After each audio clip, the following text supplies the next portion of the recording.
welcome to Now Departing Ordinary. Thank you. Stoked to be here. A very special guest, Jorge Delgado, with us. Let's jump in and tell the people who you are, where you're from, what you're about. Sweet, yeah.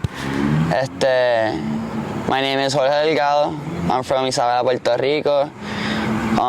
Pretty much born and raised here. We're here in my backyard, Isabela. It's a beautiful place.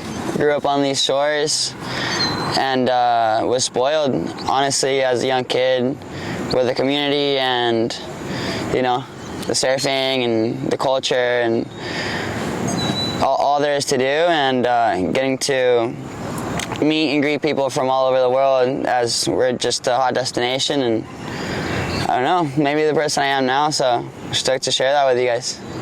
Sweet. Yeah. So let's talk about how you got started with surfing. Okay. Yeah. Yeah, a little sandbar right here. Playa Ho. En el Bajito. That's what we call it. It's a sandbar. Bajito. There's basically like two little sandbars. A main one in the middle, and you got the point out the back next to the rock or the middle peak. And yeah, I was probably like 4 years old. My dad's friends, they all surfed. He didn't surf. But yeah, he was just looking for something for me to do. And yeah, from the first day I was hooked. I just wanted to do all that. And as the years went by, yeah, it's hard not to stay surfing here, you know. It's pretty good most of the time, so. Agreed. Yeah, became hooked on that. It was good. And yeah, now I can, you know, make a living off of it and teach people how to surf, guide people, and meet people from all over the world that come here, and I get to show them my home, and I don't know, I think that's pretty rad. And got to surf with them too, so. Yeah. It's a win-win for everybody. Yeah. Coming from getting started with surfing to where you are now, let's talk about the journey. Okay.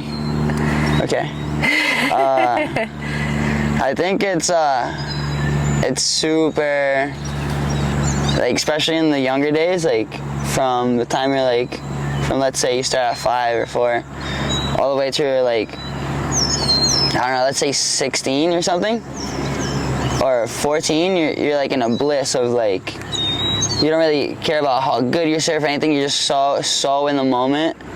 And I love that, you know, as a Grom, just freaking out. Like, you go to the beach, everything's taken care of, you don't have to worry about like, oh, I gotta go to work, I gotta do this, I gotta do that. Just like go surf, and honestly, it's like time never passes there. Like, yeah. And I don't know, I have a lot of memories right now, like from being a little, like a lot of whole different waves and feelings. That's like the first time experiencing like a good turn, or the first time experiencing a good bottom turn that set you up for a good turn, and you figured out flow for the first time on the wave, and having like reminiscing on those feelings that you got from like being a Grom, and like figuring out those little keys in surfing, and then taking to the level that you want, you know. The longer you do it, the better you get. And just like, I love going back and thinking about when I first felt like a barrel, first felt like a floater. That really is cool. So then as you progress, like you start kind of getting more serious on your surfing, and you try to surf harder now, and like you want, you know, to reach that next level.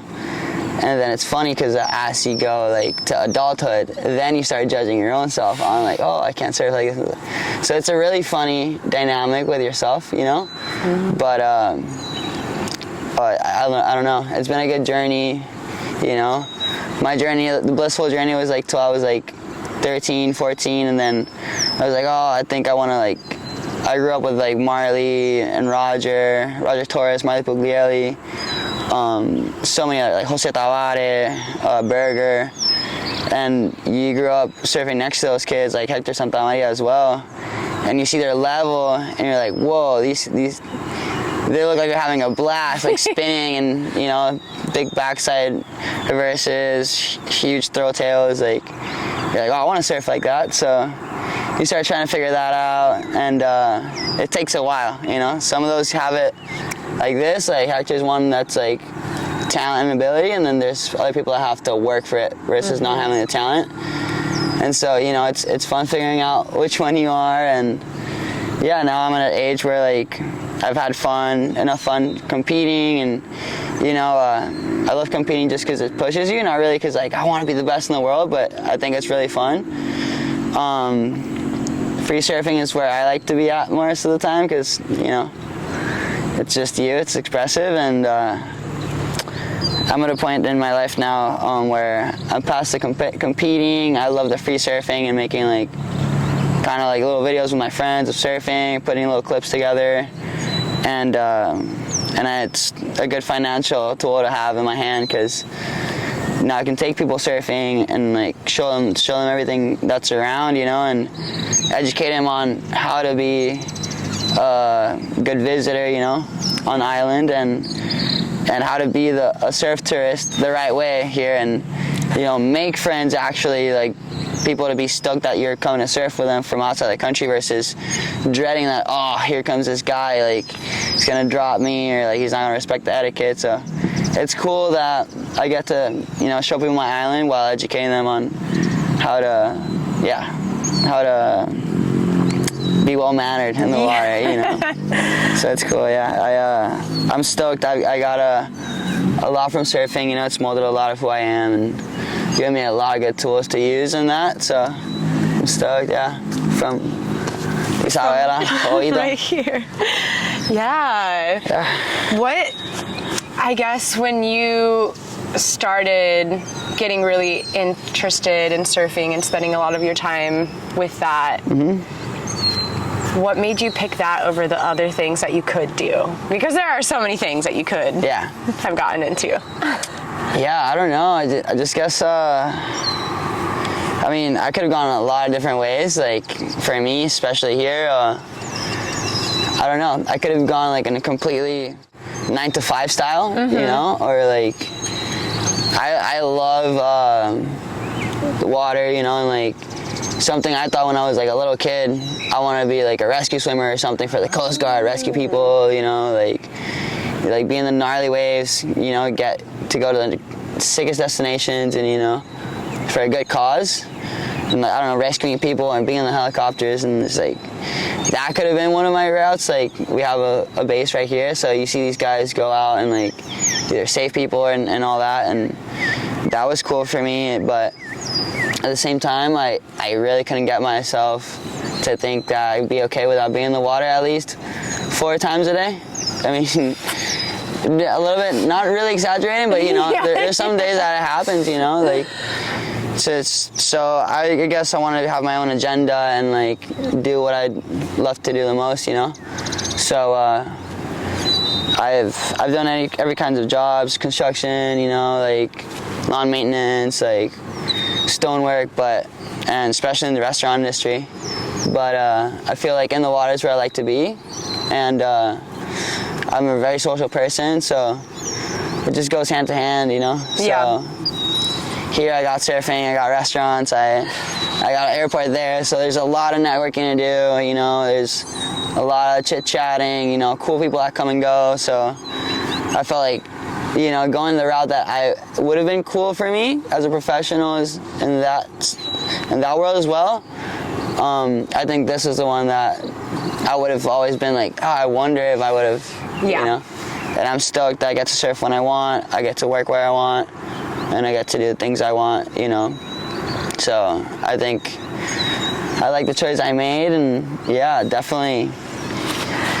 The surf froth, it definitely got to me when it came to making that decision of whether going 9 to 5 or being an entrepreneur, because, you know, I didn't make a product, but like, yeah, I'm glad my product is, you know, to showcase what I love to do. Yeah, well, I mean, being an entrepreneur is, you know, creating something for yourself and managing yourself and sharing your passions and, you know, I like that. Making a profit for your vision. Yeah. Sure. And that's what you're doing, yeah? Pretty much, I guess so, yeah. I'll stay, but officially baptized by you by entrepreneur then. Yeah.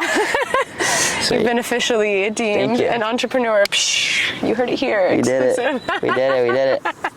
Thank you. Yeah.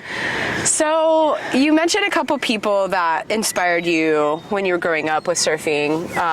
Who are some of your inspirations that you pull from now? Right now, if we're talking about my local community, a lot of the people from my town, like Brian Toth, he's an example of how big you can go and how humble you can be. He never forgets about his people. He flies our flag really good around the world.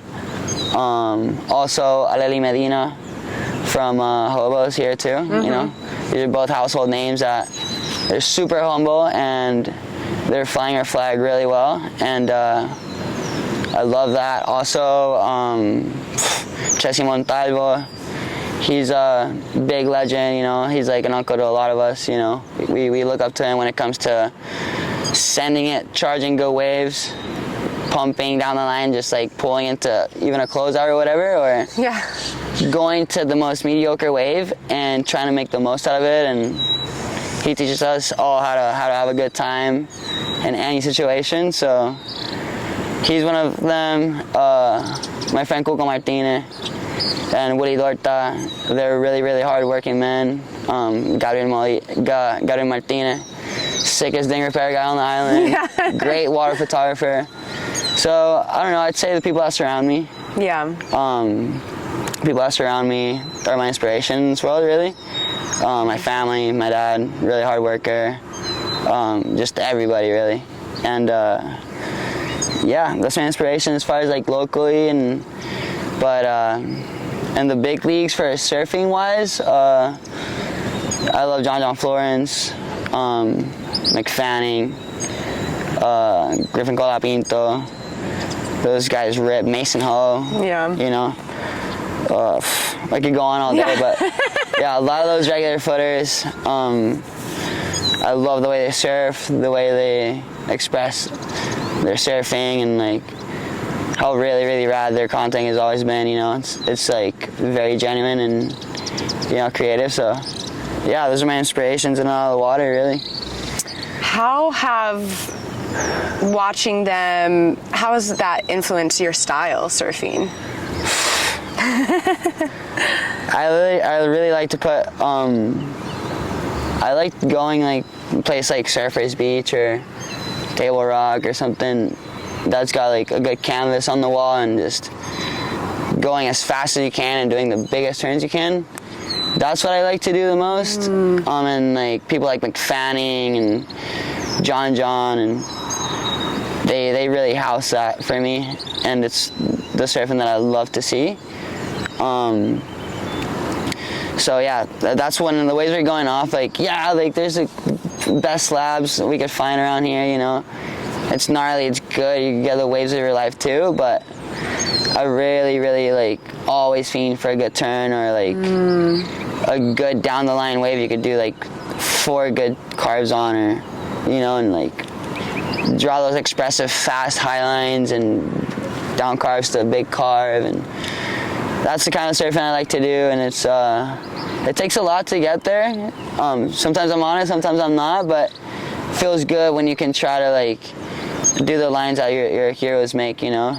And try to do my backside like my friends, like Google rips backside, so I try to mimic him a little bit when I can, but it's hard, you know, like these guys like are masters at what they do, so you know, you just gotta put in the work. But they definitely influence a lot of it. And as far as like Griffin Colapinto too, like he's and John too, they're surgical when it comes to the air. So it's really hard to come close to what they do, but you can really learn from them. And I try to apply that a little bit, you know. It's very hit or miss, but that's the kind of surfing I like to do if I can. How do you see what they're doing and like get yourself there? Like, what is your process for like training? And I just look at you just watch their edits. Watch their edits, and sometimes I'll just screen record their edits or like a turn or a maneuver that I like from their part, and just, I don't know, if you're on the way to the beach, you know, if I'm not driving, I'm cruising with my friends, or if I want to have one of those sessions where like I'm going to go surf alone, I'm going to go work on my surfing, just listen to a good tune and just put that clip on repeat, you know, if that's what you want to work on. And that's what I try to do. It works out most of the time. It works out.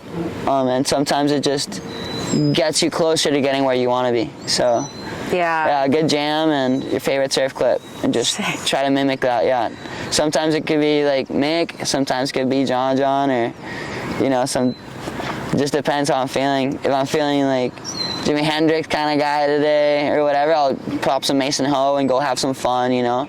I'm not really trying to go crazy. I'm just trying to like do new lines and like feel good surfing. Yeah. So yeah, it just depends on the mood, you know. Surfing's a mood most of the time, and it's self-expression. So yeah, how does that feed into the rest of your life? Whoa, it depends. I'll have a mellow morning. Like this morning, I had a mellow morning. Woke up at 6, had a good breakfast, you know. Put some reggae on, some I don't know, some easy Bob Marley, just mellow, or the Wailers, just good jams, and you know, take the day easy but steady, you know, rock steady, you know, just rocking, be steady. So yeah, and then if sometimes I'm feeling like I'm gonna go surf hard today, like I'll put some Eladio Carrion, you know, some Puerto Rican reggaeton or Puerto Rican trap, and just mob out to the beach like that, you know. Don't even skip breakfast, just chug water and eat a little like power ball or granola ball or something. Just, you know, light, but like you're like woke up fired up to surf. Or yeah, it just depends. Depends what you're feeling. Yeah. Outside of surfing, what are some things that are giving you life lately? Outside of surfing. You're like, nothing. Yeah, Surf or nothing. die. Surf or die. I don't know. There's a lot of good stuff happening. My sister's going to medicine school, and she's getting really close to finishing and becoming a doctor officially. So she's like a year away per se. Incredible. And so that's got me fired up. You know, I'm really stoked to celebrate her. I already celebrate her, but I'm fired up on that. My friends are doing good. That keeps me fired up. So, you know, I'm not like doing my thing thinking like, man, is this guy gonna be good? You know, everybody's fired up. Everybody's doing good. Let's say, everybody's thriving. Everybody's thriving. So that pumps me up. And yeah, I'm fired up I haven't really traveled to too many countries to surf or like explore. So I'm really fired up to get that going this summer. Yeah, where are you heading to? Where do you want to head to? I want to go everywhere. Yeah. Like Indo would be amazing. It's on my radar. I don't know if I'm going there yet, but like I want first probably starting somewhere in Central America. So cool. Yeah, we're just gonna have to see after. I don't really want to leave if there's waves here, so we'll wait and see after May what happens and where the waves are going to, and I think I'm just gonna do it that way. Nice. So yeah, looking forward to exploring some more and like get the surfing even, you know, explore what my surfing can do in some other countries, you know. Yeah. So I'm excited for that. I'm fired up to spend some more time at home this summer. I usually go to the East Coast every summer for the, I don't know, June to October, but I'm gonna be here most of the summer, so nice. I'm excited to get back to my roots, you know. It's the first time in like 7 years I get to spend full summer here, so a lot of exploring, probably hop around the BVIs, so. Okay, yeah, cool. Yeah, I'm excited. Yeah, what kind of stuff do you do in the summer in Puerto Rico when the waves disappear? You snorkel a lot, you swim a lot, you go inland to our waterfalls, obviously. You go camp out at, you know, at least I feel like us, like surfers, we take more advantage of the downtime of waves. Totally.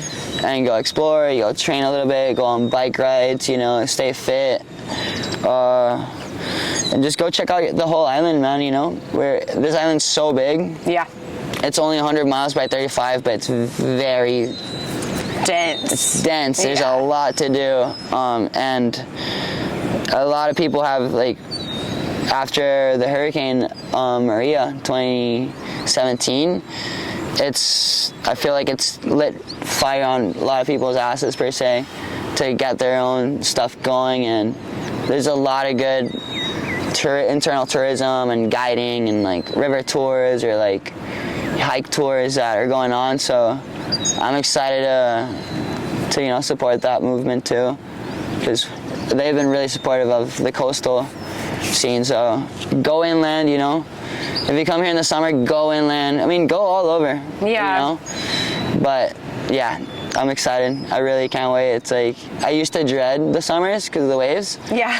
But when I'm here, I'm gonna just go inland as much as I can. Yeah. Eat the good food too. Eat a lot of good food down there. People everywhere in Puerto Rico is really good, pero like go to good lechonera in Guavate, or like eat some good Puerto Rican food. Yeah. There's some food you can't get on the coast that, like, True.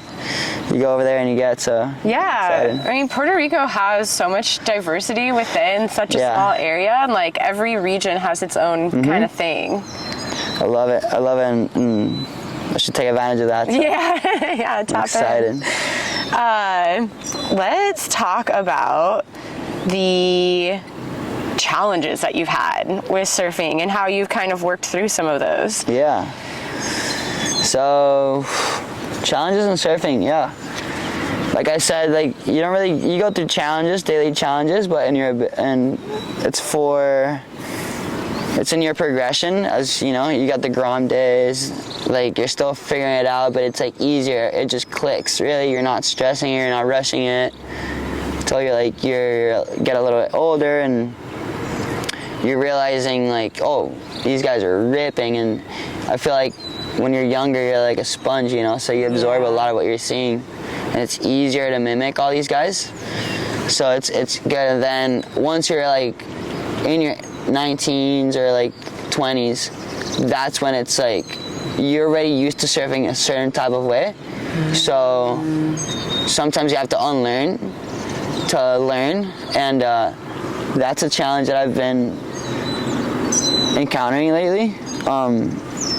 Given I did have some surgeries on my shoulder, so I kind of had to relearn how to surf in a way, just because of me fearing to go through the same injury. But I had to unlearn that I don't need to be restricting myself when it comes to that. So just unlearning some of the stuff that all of a sudden you find yourself doing and you don't realize it till you go back to a mistake and you're like, oh, this is why this is happening. So yeah, I've been just going back to the basics, really, just fundamentals, and it's been showing me to slow myself down and do everything slower. So I've learned with those challenges of like trying to figure it out, I've learned slower is faster. So I try to take that now. I didn't really realize it till like later, but that's really been key on challenges. And on my day-to-day life, outside of the water,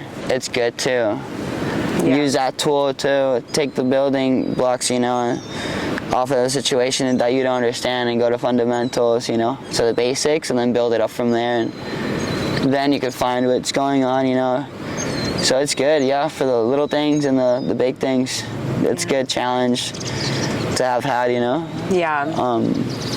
So I'm stoked, You learn from every adversity, that you overcome.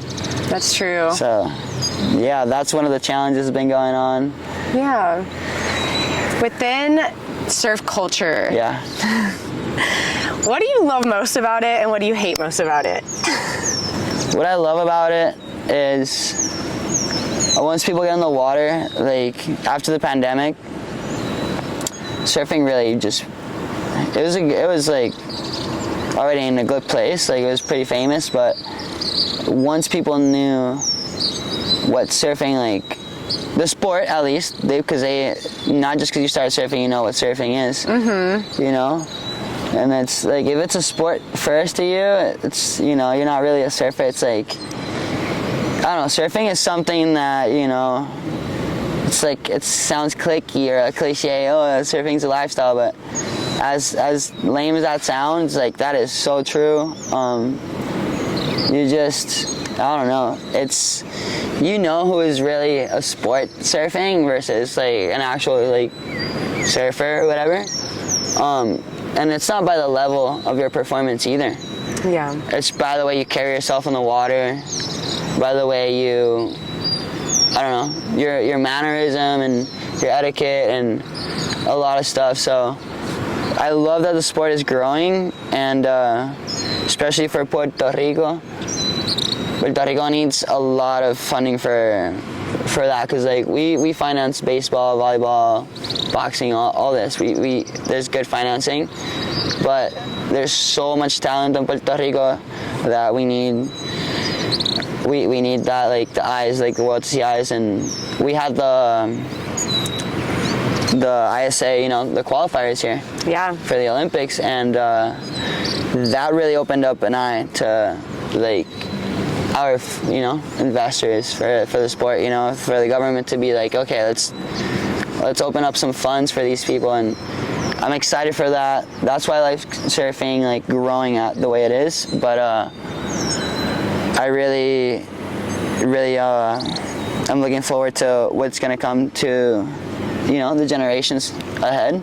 Yeah. We've on this island, you know, a lot of people and a lot of companies will look at talent to indoors, and that's great, you know, because it motivates the person and the Grom or whoever is riding for that company. But they also should start financing their momentum as well, because kids are going to be stoked always with, you know, their clothes and all that, but they need a push, you know. They need to, like, all right, here, bud, like, here's some money for, like, fins or for, you know. And it's good. There's some people that are doing it great, and there's some companies that they take advantage of their people a little bit. Mm-hmm. But, you know, I've seen a movement now that's, like, progressing, and I'm stoked for what's to come for everybody, you know, especially with seeing how efficient and diverse this island could be with the tourism that comes to surfing and exposing their brands, you know. And so I feel like we have more of a leverage now, especially with the social media and the tourism that's popping in the island to actually be an asset to the brand, you know, and, like, you know, be part of the monopoly. Yeah. And you're just the surfer, you know. Yeah. And you do your part, and you get your, you know, you get your dividends for it. Yeah. But so I'm stoked for that, and then that's like a kind of like a weird bubble for me. But the more it grows, the more chunk of the cake there is to go around. So yeah, I'm excited for people to learn that. And the downside of surfing would be so people that are coming from a really wealthy place, which it really doesn't matter where you come from, but the way you act. There's a lot of people are coming here, and I'm sure it's happening all over the world, but from where I'm speaking is people come to the island and they just walk in, they're like, oh, I learned how to surf 2020, I'm gonna just go in, drop in on everybody, I'm just gonna move here and just start thinking I'm from here and just dictating the way it really goes. Like, they just want to change the place for what they have back home, mm-hmm. versus just absorbing and embracing our community, our culture, whether it's surfing or not. Yeah. And I feel like, you know, a lot of people have been just snowbirding here and then just thinking they can dominate people, or just they're confusing a lot of, like, people are really nice here, so they confuse being nice with being okay to step over. So it's kind of like, you know, they're confusing humility for being scared or something like that. Yeah. So that's like part of like where we're right now. There's a little bit of tension in the waters, but yeah, it's, you know, with everything good comes a bad. So yeah, if I can, like, going back to surf guiding or whatnot, when I can have a good group of clients that I can show them what not to do and what to do, and that just makes it better, you know, for everybody, because they'll keep on showing people how it is. So yeah, those are my ins and outs of surfing right now. Nice. Yeah. When it comes to someone who wants to get into surfing like you know, really like embrace the culture and do it the right way, what advice would you give them? Take it. Just if you're the way that happened to me, it was just I was so absorbed by it. You know, there's some people that are stoked with their favorite, let's say a superhero movie. You know, you're a Grom and you watch this movie and you're like, oh, dude, like I want to be like this guy.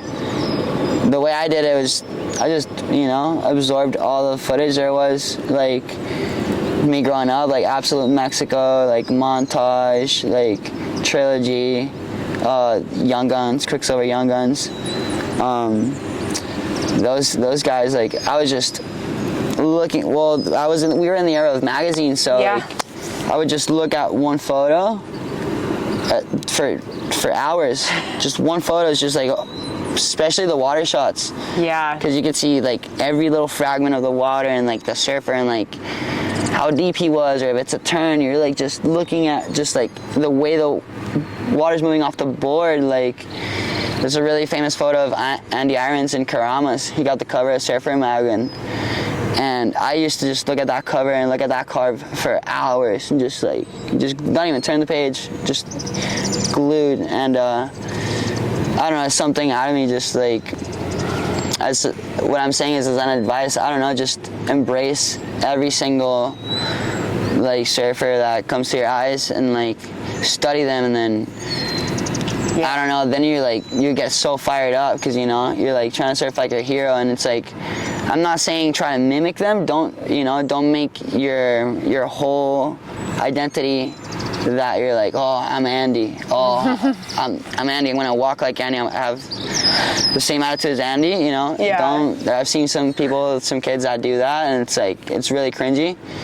You get surf like them, sick, but don't try to act like, you know, that's, so like, just, you know, take everything with a grain of salt, but at the same time, like, take your time to indulge in like your favorite magazines, your favorite content, you know, like, what if you want to be like, you know, a journalist for one of these companies, and you get to surf for the best in the world and do all these stuff like Stab Mag does, you know. Stab Mag has a great outlet, and, you know, that's going back to an alternative route, actually. Yeah.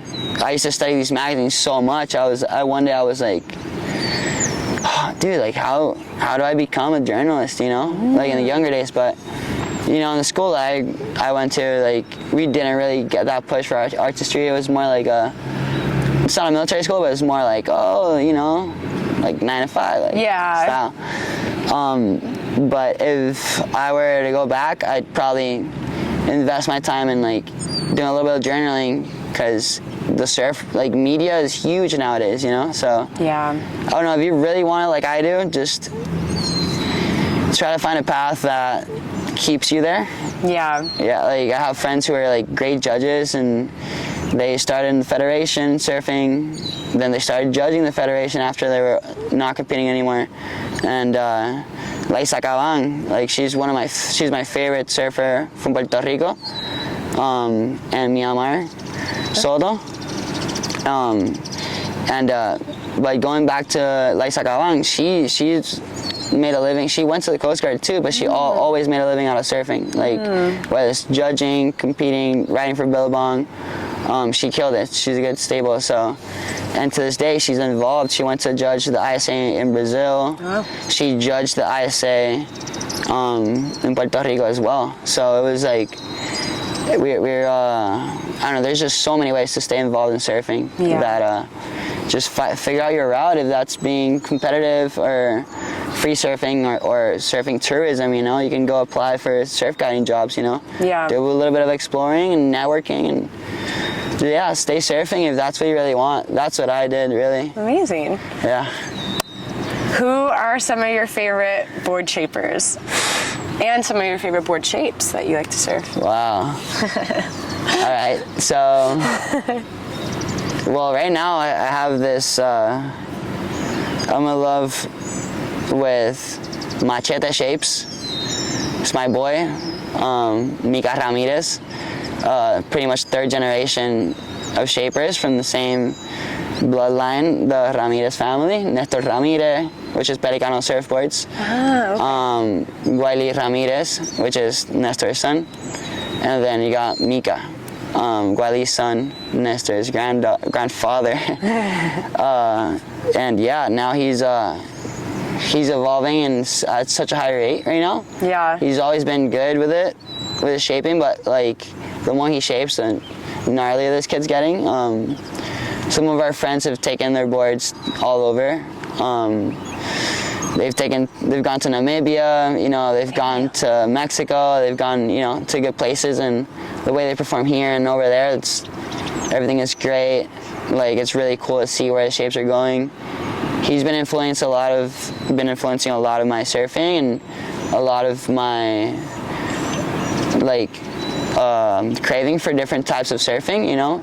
I got kind of bored with the surfing I was doing a little bit, and he sparked a new fire. So been working a lot with him as far as shapes, 20s, twin fins. He's got the juice for them. So I love Mika's shaping right now. I think it's going to another level like every day, and I've been really excited to ride his boards, and also Al Merrick's. I love Al Merrick's. I've gotten like three boards, the same model all the time, like the Too Happy. Okay. It's a very high performance thruster, and also the OG Flyer. You know, you can't go wrong with those. I love those boards. So yeah, Al Merrick surfboards and Machete shapes. Amazing. Those are, yeah. Machete shapes, I think, number one right now. For sure. Yeah. But yeah, shout out to Mika. Yeah. So, what are you working on now that you want people to know about, and where can people find you on social media? Sweet. Right now I'm just working on a couple of cool little things. We have a project with one of my friends back in Rhode Island, Raised by Summer Studios. Okay. He's got a project coming out in November this year, 2024, called Less Sex, More Surf. So you can go on IG, type in Less Sex, More Surf, give us a follow. It's a pretty cool page. We're going to be doing some cool stuff throughout the year till the release date, so cool. You can keep up posted with that. Besides that, Pura Cepa Surf Experience, you know. You could follow me on Instagram. You could find it also in my Instagram, Jorge Jr. 466. And yeah, just follow me. I'll take you guys surfing, and you have a blast and explore the culture we have. And I also got my friend Danny Marrero. He's got some surf tourism as well, Ma Boda Maca Surf Tours, so you can find on IG, Ma Boda Maca Surf Tours. Fucking, sorry, excuse me the cursing, but great surf guy, great guy. He's got some cool stuff going on, so yeah, cool. Check us out, yeah. Awesome. So my last question for you is, when you are going on a trip and you're heading to the airport, who is your ride to the airport? My girlfriend could be one of them. My homeboy Christian Crespo, that's my boy, one of my best friends. Or, I don't know, moms and pops love taking me to the airport. They freak out. They kind of bummed if they don't get to do it. So, so yeah, cool. I like to having the convos with them and chilling, you know, having a good laugh and reminiscing on everything we've been through. And yeah, amazing. Yeah, family, friends, and yeah, everything's cruising. Amazing. Yeah. Oh, or my doggy Waffles. Yeah. She'll cruise. Waffles. Yeah. She drives. She drifts. Tokyo drifting. Yeah. She's fast. She's fast girl. Amazing. Sweet. Yeah. Well, thank you so much for joining me today. Awesome. Yeah, it's a pleasure. Yeah. You. Sick. Kill it.